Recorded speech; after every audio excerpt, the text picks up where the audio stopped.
বিসমিল্লাহির রহমানির রহিম। বাংলাদেশ জামায়াত ইসলামী অন্নদানগর ইউনিয়ন শাখার উদ্যোগে সপ্তাহের শুক্রবার আমরা মানবিক সহায়তা দিয়ে আসছি। সেই মানবিক সহায়তার আজ ছিল 10ম পর্ব।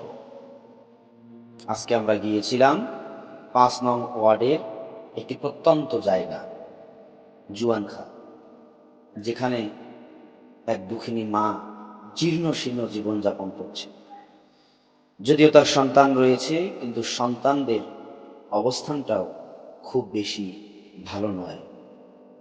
আমরা যখন তার খোঁজ পেলাম, খোঁজ পাওয়ার সাথে সাথেই আমরা সিদ্ধান্ত নিয়েছি তাকে একটি 15 দিনের আমরা ফুড প্যাক দিব। এটা সিদ্ধান্ত নেয়ার পরপরই আজকে আমরা তার বাড়িতে ছুটে গিয়েছিলাম ফুড প্যাক নিয়ে। গিয়ে যেটা দেখলাম লোমহর্ষক ঘটনা। তিনি যে ঘরটায় থাকেন শুধুমাত্র ছাউনি দেয়া, সেখানে টিনগুলো জীর্ণ শীর্ণ, জীবনযাপন করছেন অত্যন্ত মানবতা। আমরা যখন তাকে মানবিক সহায়তাটুকু দিয়েছি, তিনি যে আবেগ আপ্লুত হয়েছেন সেটা আমরা আপনাদেরকে বলে বোঝাতে পারব না। বাংলাদেশ জামায়াত ইসলামী মানবিক সহায়তা দিয়ে আসছে আপনাদের সহযোগিতায়। ভবিষ্যতেও এটি অব্যাহত থাকবে। আপনারা আপনাদের পাশে যারা এ ধরনের হতদরিদ্র অসহায় রয়েছে তাদের সাহায্যার্থে এগিয়ে আসবে।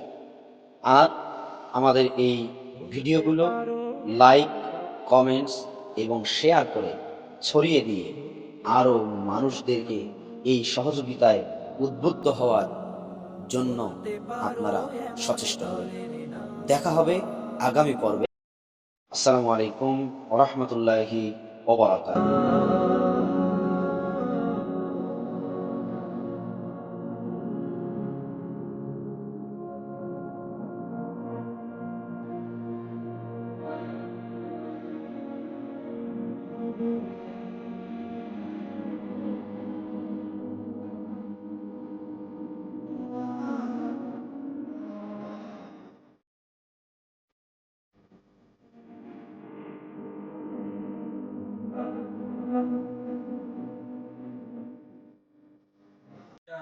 এই সংগঠন নিজস্ব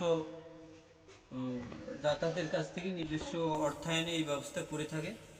তা আমরা আশা করি যদি এই আসন্ন নির্বাচনে আমাদের সংগঠনের পক্ষ থেকে দাঁড়িপাল্লা প্রতীক বিজয় হয়, সরকার গঠন করার সুযোগ আসে, তাহলে ইনশাল্লাহ আমরা এই ধরনের ব্যবস্থা ঘরে ঘরে দেওয়ার জন্য আমরা চেষ্টা করব।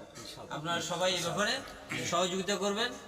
এই আপনাদের এটিএম আজম খানকে বিজয়ী করে আমরা সংসদে পাঠাইতে, তারপরে দুস্থ, অসহায়, দরিদ্র সকল শ্রেণীর মানুষের ভাগ্যের উন্নয়ন হবে ইনশাআল্লাহ।